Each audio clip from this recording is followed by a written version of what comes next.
Olá pessoal, tudo bem com vocês? Bem-vindos de volta aqui ao canal. E bem, esse vídeo aqui a gente vai fazer um resumo da nossa viagem, tá? Aqui em Foz do Iguaçu.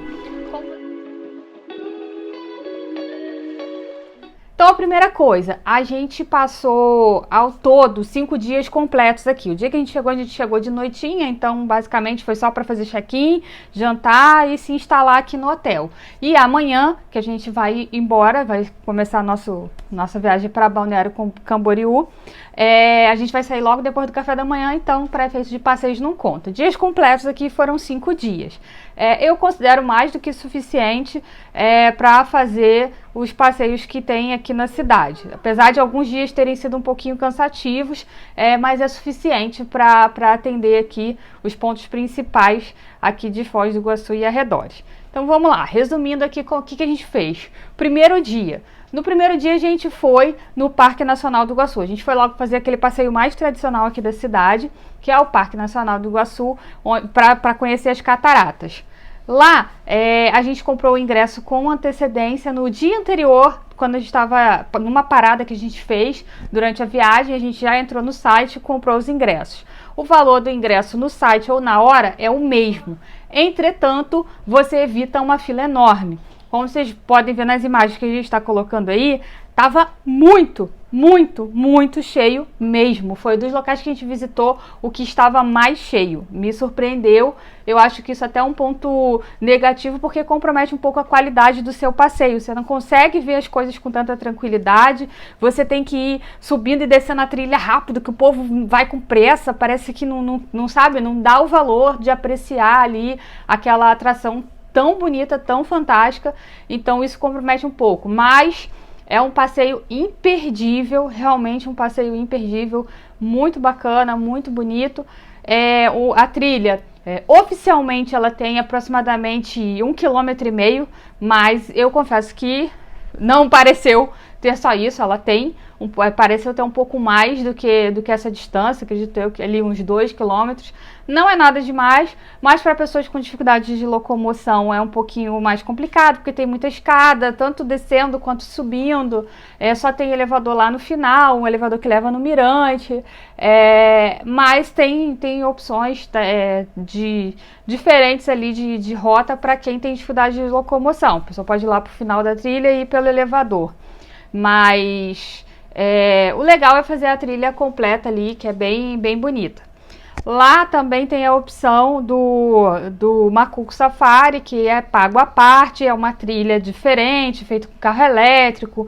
Tem também a que é de barco e tal. A gente não fez esse passeio porque a gente está com criança, então a gente optou por um passeio mais light. Tá? Ali, para fazer toda a trilha, a gente gastou aproximadamente 40 minutos, 1 hora mais ou menos, porque em alguns pontos a gente teve muita dificuldade, tipo, para chegar quando a gente foi andar ali na ponte ali que dá acesso à Garganta do Diabo.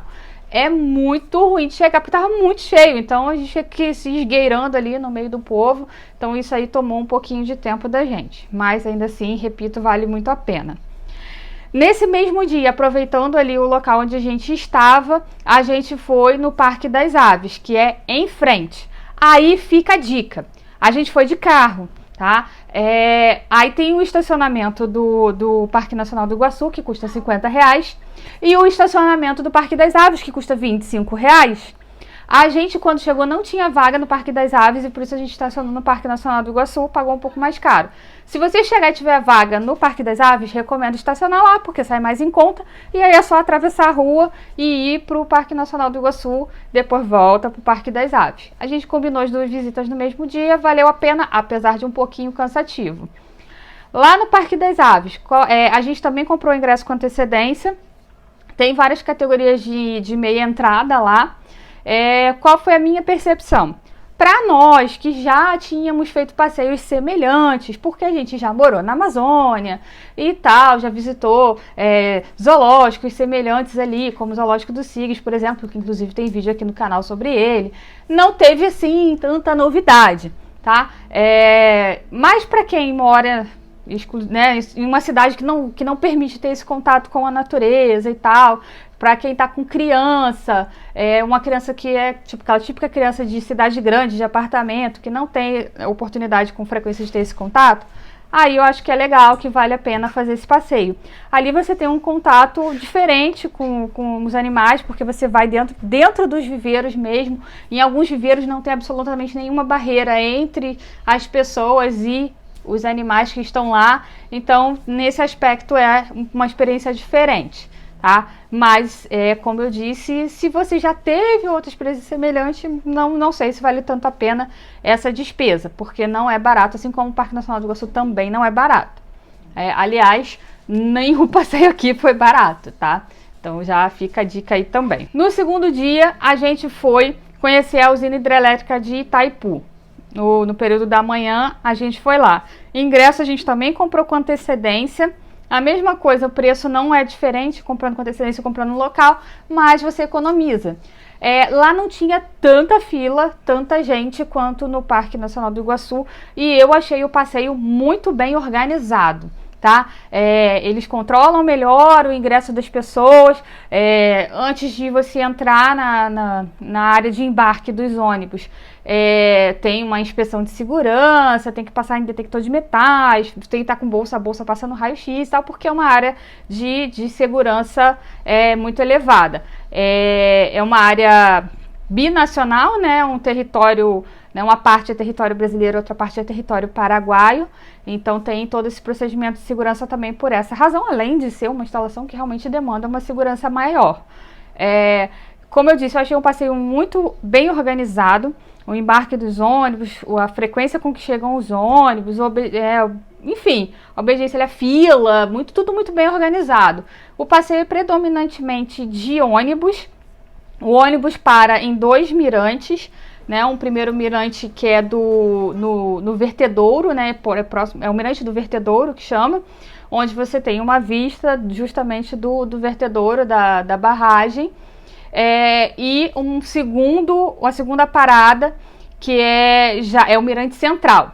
Entre essas duas paradas, você passa lá em cima mesmo da barragem, é muito legal, passa bem próximo, a parte ali onde tem as turbinas e tal. Depois passa em cima da barragem, passa no território paraguaio, você vê realmente o lago de Itaipu, vê o outro lado, é bem legal, muito, muito bacana. Aí depois você vai para o Mirante Central, onde você tem uma vista panorâmica de toda a barragem, das instalações principais da usina. Esse passeio que a gente fez foi o passeio panorâmico. Existe um outro passeio lá, que é o Itaipu Especial, que além de fazer essa visita panorâmica, você visita as instalações internas da usina. Porém, esse passeio não é permitido para crianças, por questões de segurança. Então, por essa razão, a gente não fez esse passeio, porque, né, obviamente, o Gabriel estava conosco. E um outro passeio que também é feito lá em Itaipu é o passeio noturno. Durante a noite, a barragem fica toda iluminada, tem um show de cores e luzes. Então, esse passeio noturno permite que o visitante assista esse show. Também é uma visita diferenciada. Tem um outro passeio lá à parte, que você conhece a área de preservação ambiental, as espécies que são preservadas lá. Também é um outro passeio à parte que a gente não fez. A gente fez só realmente esse Itaipu panorâmico, que a gente achou muito legal, muito interessante, valeu muitíssimo a pena esse passeio. No terceiro dia, a gente foi fazer as compras no Paraguai.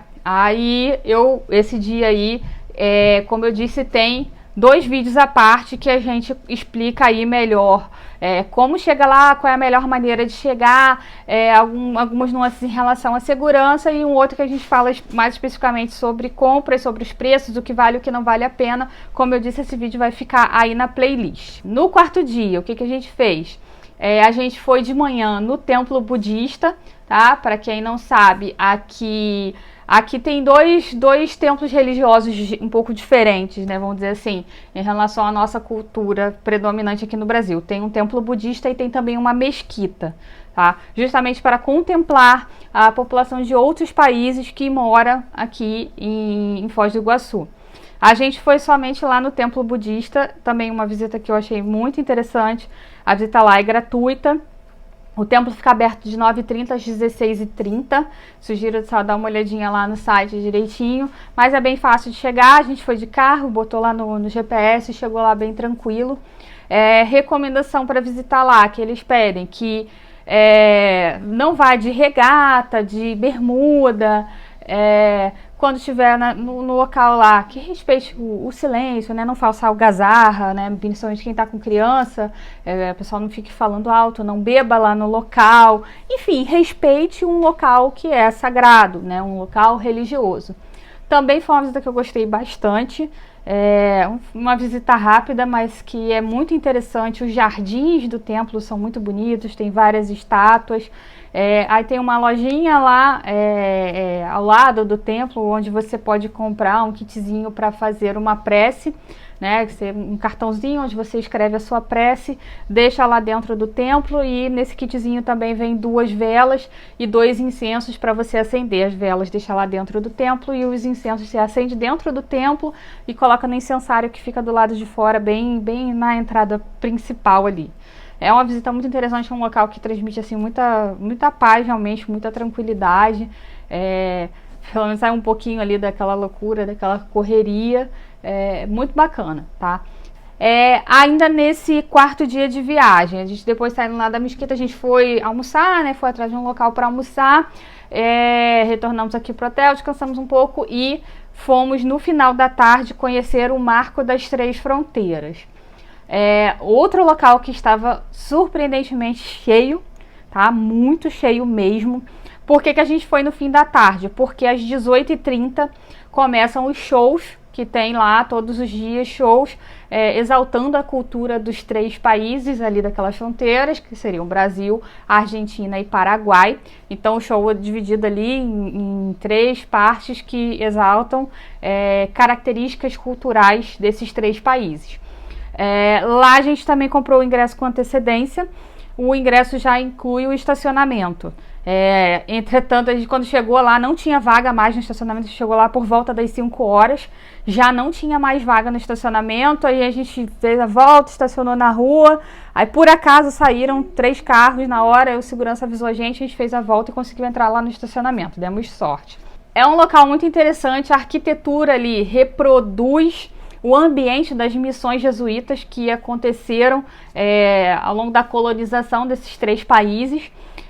E aí tem o marco brasileiro, né, que tem um obelisco pintado de verde e amarelo, um chafariz ali em volta. E aí, dali, você consegue, além de ter uma vista muito bonita do Rio Paraná e do Rio Iguaçu, você consegue avistar à sua esquerda o Marco da Argentina, que também tem um obelisco pintado com as cores da bandeira da Argentina, e à sua direita o Marco do Paraguai, que também tem um obelisco pintado com as cores da bandeira do Paraguai. Aí tem uma lunetazinha que dá para você ver com mais detalhadamente, até a placa, né, que apontando a direção das 3 fronteiras, uma fila enorme para tirar foto na placa, enfim. E tem também um restaurante, onde tem um parquinho para as crianças brincarem e várias barraquinhas, vamos dizer assim, de comida, tá? Uma variedade bem grande de alimentos, aí umas mesinhas para o pessoal sentar ali e já ficam as cadeiras em volta do obelisco, que é onde ocorre o show. A gente assistiu ali uma parte dos shows, que a gente achou muito interessante. Não deu pra gente ver a parte noturna, porque como tá verão, e aqui na região sul, no verão os dias são muito longos, a gente não chegou a o sol se pôr completamente, a gente conseguiu assistir a parte noturna do show, que tem umas luzes e tal, fica mais bonito. A gente acabou saindo um pouquinho antes, porque estava muito calor, o Gabriel já estava ficando enjoado, a gente não assistiu todo o show por conta disso. Mas períodos que, fora do verão, né, que o dia anoitece mais cedo, você consegue assistir a parte noturna do show com mais tranquilidade, tá?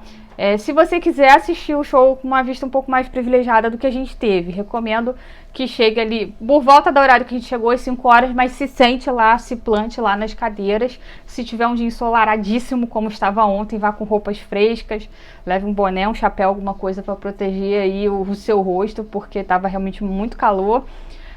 Então o pessoal que chegou, quando a gente chegou tinha cadeiras vazias ainda, só que aí a gente foi olhar, tirar foto, foi comer e tal, e aí acabou que a gente, quando começou o show, já não tinha mais lugar pra gente se sentar ali, ficou um pouquinho pra trás. Mas deu para assistir o show tranquilamente, tá? Um passeio também que eu considero bastante interessante. Hoje, quinto dia de viagem, a gente até tinha uma ideia, existiam outros passeios que a gente poderia ter feito. Tem a Yupstar, que é a roda gigante que fica lá perto do Marco das Três Fronteiras. Tem as atrações lá do Grupo Wonder, do Grupo Dreams, que é Museu de Cera, Museu de Carros, Vale dos Dinossauros, enfim, outras atrações desse tipo, que não são assim, atrações típicas relacionadas ao local, à cidade, que a gente acabou não fazendo, tanto porque não são atrações típicas do local, são atrações que a gente encontra em outras cidades, quanto pelo valor, que é muito salgado. Então, como a gente ainda tem uma outra pernada de viagem, então a gente acabou não indo nesses locais porque não são atrações típicas aqui, são atrações que a gente já visitou em outras cidades, como o Museu de Cera, a gente já visitou em Gramado, já visitou em Londres, o Museu de Cera. Então, assim, pra gente não valia a pena, a gente não quis fazer esses passeios. Mas se você tiver essa curiosidade, tem também essa opção de passeios. Hoje a gente basicamente ficou aqui aproveitando a piscina do hotel, e aí já fica a dica aí. De hospedagens aqui. Aliás, nesses intervalos, né, entre um passeio e outro, a gente também ficava um pouquinho aqui no hotel descansando ou aproveitando aqui a piscina. E aí já fica a dica então em relação à hospedagem. Tem muito hotel aqui na cidade, tá? De várias categorias. Tem alguns resorts também. A gente acabou ficando num resort aqui, mas meio termo ali, vamos dizer. Por conta de questão de alimentação, porque a gente pega meia pensão, então tem essa facilidade da alimentação, tem uma opção de lazer mais fácil, né, para esses intervalos entre os passeios, para a gente poder descansar, porque quem faz viagem com criança sabe que tem que ter esses intervalos entre os passeios, que a criança acaba cansando um pouco mais rápido do que os adultos. Mas existem outros tipos de hotéis aqui que você pode ficar, hotéis comuns, hotéis de baixo custo, tem hostel também, enfim, tem opções de hospedagem assim, das mais diversas e espalhadas por toda a cidade. Isso aí foi uma coisa que me surpreendeu, porque realmente tem muitos hotéis pela cidade. Aí, como chegar aqui? Continuando aqui falando de questões práticas. Como chegar aqui em Foz do Iguaçu? A gente veio do Rio para cá de carro. É uma viagem longa, como vocês viram, vocês podem ver aí no vídeo que a gente fez especificamente da viagem. Uma viagem longa, bastante cansativa, mas foi uma opção nossa, porque a gente também estava com saudade de pegar a estrada, muitos anos sem dirigir aí na estrada. A gente queria voltar, porque a gente gosta de viajar bastante de carro. Mas se você não quer ter toda essa logística, esse cansaço de vir dirigindo, você pode vir de avião, tá? Tem o aeroporto aqui, um aeroporto grande, um aeroporto internacional, então tem voos partindo aí de várias cidades do país. Pode dar uma pesquisada aí, que você também pode vir de avião. Ou se você não quiser vir para Foz do Iguaçu de avião, também pode vir para Curitiba e vir dirigindo de Curitiba para cá, mas também é uma viagem longa, é uma estrada muito cansativa, tá? Não é tão tranquilo assim não, porque é uma rodovia um pouquinho chatinha de dirigir. E aí, para quem optar por vir de avião direto aqui para Foz, fique atento com um detalhe. Eu fui no Paraguai fazer compras e não dei sorte, não fui revistado na fronteira e tal, beleza, legal. Estourei minha cota, mas dei sorte, não fui revistado lá na aduana, tranquilo. Quem está viajando de avião também está sujeito à fiscalização de aduana lá no aeroporto, tá? Então fique atento. Se você estourou a cota, declare. Se tem dúvida sobre cota, tem vídeo aqui no canal, um vídeo, aliás, que está tendo uma repercussão muito boa, que fala sobre cotas em viagens internacionais. Então fique atento, tá? Essa questão, se você estiver viajando de avião. No mais, o que trazer para essa viagem? Depende aí da época do ano. Pela questão climática, a gente sabe que aqui a região sul do país tem extremos, né, de temperatura. A gente está agora em janeiro, então está muito calor. A gente trouxe só roupas leves aqui para nossa viagem, protetor solar. Algumas pessoas falam, leva repelente e tal. Pra gente não fez falta, não sei se em outras épocas do ano, para fazer os passeios, por exemplo, passei lá nas cataratas, para fazer trilhas e tal, pode ser que faça falta. Então depende do passeio que você vai fazer, pode ser que um repelente seja necessário. E aí as roupas, como eu disse, vai de acordo com a estação do ano. Dá uma pesquisada aí antes na previsão do tempo para você saber que tipo de roupa trazer. Novamente aqui em relação ao período da viagem, eu considero que 5 dias é um período suficiente para conhecer as principais atrações da cidade. E assim, vale a pena? Eu acho que vale muito a pena. É um destino muito bacana, é um destino diferente, que te permite ter um contato diferente com a natureza, permite estar numa região ali que você pode ver um pouquinho de cada cultura. E, enfim. E uma outra coisa que eu esqueci de falar. Vocês não foram na Argentina. Não, nós não fomos na Argentina, tá? Algumas pessoas vão a Puerto Iguaçu, que é a cidade da Argentina, lá do outro lado da fronteira. Mas a principal atração lá são o quê? Os restaurantes que tem shows e tal, além da comida, né, das carnes, principalmente tem shows de tango, né, shows das danças típicas argentinas, e tem o cassino, né, que é uma grande atração que tem lá. Entretanto, considerando a situação da Argentina muito complicada nesse momento, quem acompanha o noticiário sabe que a situação lá está complicada, não está fácil de entrar lá, dá um probleminha, a fila na fronteira diz que dá mais de 4 horas de fila na fronteira, e assim, não está valendo tanto a pena, então problemas de abastecimento, enfim, não tá tão legal. A gente viu isso antes de vir para cá, deu uma pesquisada na internet, então a gente acabou optando por não ir, até porque a gente não ia aproveitar tanto por estar com criança. Então pensa aí, dá uma pesquisada, se você for vir para cá, dá uma pesquisada antes para saber se para o seu perfil vale a pena ou não ir lá em Puerto Iguaçu. Bom, gente, é isso que a gente tinha, foi um resumão aqui da nossa viagem, tá? Espero que tenha ajudado você que está se planejando para vir para cá, para Foz.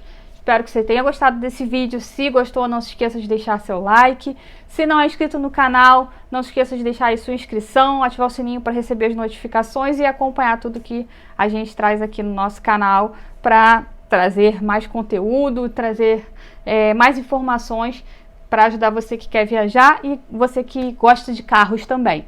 Obrigada a você que ficou com a gente até o final. Tchau e até a próxima.